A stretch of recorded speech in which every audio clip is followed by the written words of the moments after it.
इसलिए उस फैसले के पीछे आपकी ताकत, आपका सम्मान, आपका पुरुषार्थ होगा तो आने वाली नस्लें आपको याद रखेंगी। आपकी चुप्पी ने एक बड़ा जघन्य अपराध किया है। इसलिए सड़कों पे, हाईवे पे कब कौन सा बाबा मर जाता है और कौन सी मजार आ जाती है पता नहीं चलता है। जगह जगह चौराहों पे एक मजार बन गई, हरा कपड़ा बैठा दिया, एक वैसे ही मनुष्य आदमी वहां बैठ जाता है जिसकी शक्ल के ऊपर 12 बजे होते हैं। वो भी दुआएं देता है, जो खुद भूखा है वो दूसरों को दुआ दे रहा है। हमारे यहां कभी परंपरा मरों से मांगने की नहीं रही। हमारे मंदिरों में जो मूर्तियां भी रखी जाती हैं उनमें प्राण प्रतिष्ठा होती है, तब हम उनसे कुछ मांगते हैं। इतने वेद आपके पास हैं, आपको किसने कहा, कहां बताया? जो मरा हुआ आदमी अपने लिए कुछ नहीं ले पाया, आप उस मरे पे अपना सर पटक पटक के अजमेर में क्या करने जाते हैं? जिंदा हो, जिंदा लोगों की बात करो, मरे हुए लोगों से तो भिखारी मांगते हैं। किसको पता है कि इस हाईवे पे ये किसकी मजार है? ये एक एजेंडे के तहत नहीं हो रहा है। हमारी चुप्पी और हमारी खामोशी के कारण भारत की पार्लियामेंट में 1995 में जो एक कानून बना था 1923 के अंदर, उस कानून पे अंग्रेजों ने बनाया था। उस कानून में 1956 में अमेंडमेंट हुआ, उस कानून में 1985 में अमेंडमेंट हुआ, फिर 1995 में अमेंडमेंट हुआ और 2013 में भारत की संसद के अंदर सब मौन बैठे रहे और एक कानून बन गया और भारत राष्ट्र की जमीन का सौदा हो गया। कोई जानना नहीं चाहता ये बात। मेरी 100 गज जमीन है, मेरे सगे भाई ने 2 इंच जमीन ले ली है। बरसों बरस सगे भाइयों में झगड़ा हो रहा है, बरसों बरस 10-10 हत्याएं हो रही हैं। हम जानवरों से बदतर हो गए। हमारा सगा भाई 2 गज जमीन ज्यादा ले ले तो मुकदमा चल रहा है। लेकिन इस संसद ने ऐसा कानून पास कर दिया कि आपकी अपनी जमीन अपनी नहीं है, लेकिन आप नहीं बोले क्योंकि ऐसी चीजें आपको नहीं जाननी। ये है हमारा चरित्र। मैं एक ही काम में यकीन रखता हूं, चिल्ला चिल्ला के अपनी बात को तथ्यों के साथ रखो। मैं मानता हूं कि सनातनी अभी भी जिंदा हैं और जिंदा होने का सबूत आपने 2014, 2017, 2019 और 2022 में दिया है। इसलिए मानता हूं कि आप जिंदा हैं, कम से कम मरे नहीं हैं। इसलिए वक्फ प्रॉपर्टी एक्ट 1995 के तहत इस देश के पार्लियामेंट में 2013 में एक कानून बना दिया गया। इसके बारे में बड़े बड़े महान वकील, बड़े बड़े महान वकीलों के संगठन, बड़े साहब ये 5 करोड़ फीस लेते हैं, ये 10 करोड़ फीस लेते हैं, दलाली करते हैं, कुछ नहीं करते। अदना सा एक वकील इसको रख देता मार्केट के अंदर तो आग लग जाती है। आग लग जाती तो लोगों को पता तो चलता यार ये हो गया है, तो शायद हर आदमी अपना अपने हिसाब से कंट्रीब्यूट करता,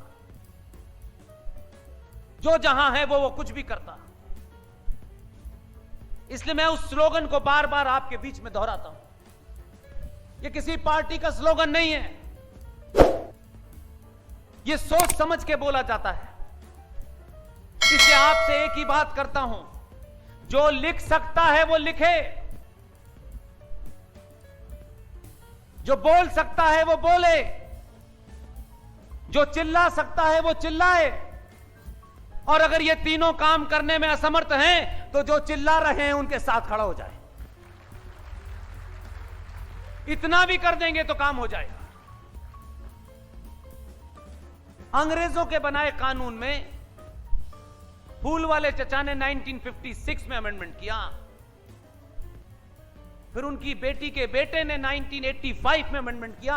हम एक भी अमेंडमेंट पढ़ना नहीं चाहते जिससे हमारे मठ, मंदिर, ट्रस्ट, प्राइवेट, सरकारी जमीन सबका सौदा कर दिया हमने पार्लियामेंट में, और हम बोलना नहीं चाहते। और ये कहते हैं ये मजारियां कैसे बनी, ये पुलिस क्यों नहीं हटा रही, ये पुलिस का काम है। पुलिस नहीं हटा सकती। और आपको जानना इसलिए जरूरी है कि आप आगरा में हैं। इसका मतलब यह नहीं कि आगरा में सिर्फ पागल खाने ही है, ऐसा नहीं है। अगर यह दौर पागल होने से राष्ट्र बचता है तो पागल होने में कोई बुराई नहीं है।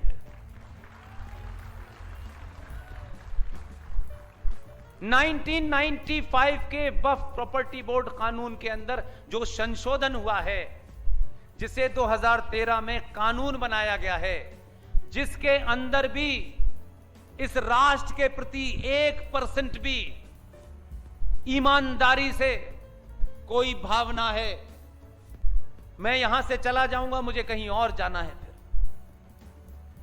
आप यहां से यह तय करके जाएं कि अगर मैं इसको शॉर्ट में रखता हूं तब भी आपकी आसानी के लिए हमारी टीम के कुछ लोग एक YouTube चैनल चलाते हैं।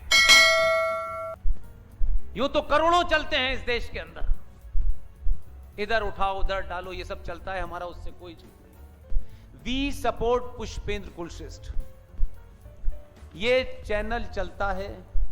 इस चैनल पे मैं शॉर्ट में बात आपको बताऊंगा, बहुत सारी चीजें आप तक पहुंचेंगी, लेकिन ये यहां से निकलें तो उस चैनल के ऊपर टाइप करिए वी सपोर्ट पुष्पेंद्र कुलश्रेष्ठ पे टाइप करिए विष्णु शंकर जैन वक्फ बोर्ड। उस कानून की बारीकियां आपको समझ में आएंगी।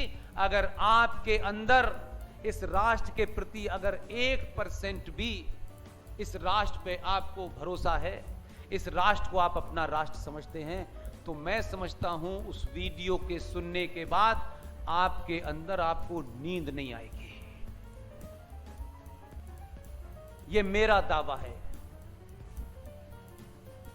मैं कितनी रातों से सोता नहीं हूं, मेरी नींद पूरी नहीं होती, इसकी मुझे कोई शिकायत नहीं है।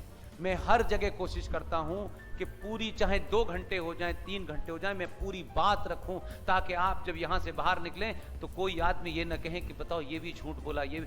मेरी हर बात को, जो भी तथ्य हैं, किताबें हैं, जहां से भी हों, अगर उसमें डॉट बराबर भी गलती हो तो मेरा ईमेल भी मैं सार्वजनिक करता हूं, मुझे भेजिए। मैं नहीं सोऊंगा जब तक आपके उसकी जवाब नहीं दे दूंगा।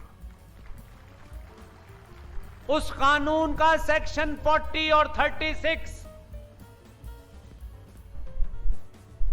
कमाल का कानून है। ऐसा कानून मैंने कहीं नहीं सुना।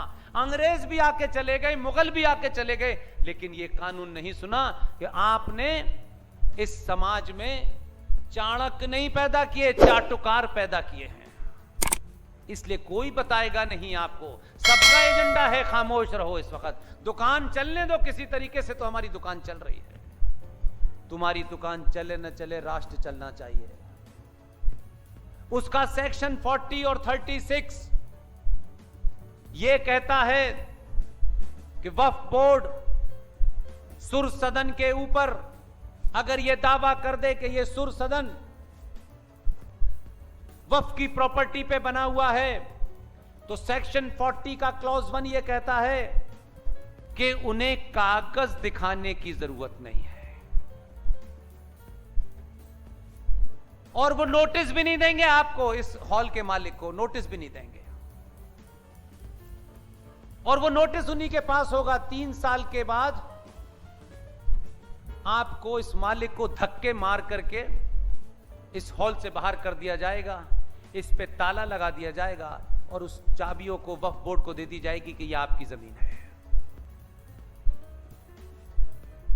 सेक्शन 36 यह कहता है कि आप हाई कोर्ट नहीं जा सकते, जबकि हमारे यहां यह कहा जाता है संवैधानिक तौर पे कि दुनिया का कोई भी मामला हो, आप रात में भी कोर्ट का दरवाजा खटखटा सकते हैं। यह कहा तो जाता है, लेकिन इस कानून ने आपका मठ, मंदिर, प्राइवेट ट्रस्ट, सरकारी जमीन, किसी के ऊपर भी अगर वक्फ बोर्ड ये दावा कर दे कि ये हमारी है, दावा करने के बाद उन्हें कागज नहीं दिखाने हैं, वो आपका घर हो। इसी दिल्ली के अंदर 350 मकान खाली हो चुके हैं, वो चले गए छोड़ के। एक छुट भैया नेता, कन्विक्शन देखिए, वो एमएलए अपना घर भरने के लिए नहीं बनाए कि हम मुसलमानों के साथ मिलकर के प्रॉपर्टी रजिस्टर कराएंगे आगरा डेवलपमेंट अथॉरिटी के अंदर। जय दुर्गे 400 करोड़ का बकाया उनके जब नोटिस भेजा गया तो पता चला कई सारे राष्ट्रवादी उनके साथ शामिल हैं।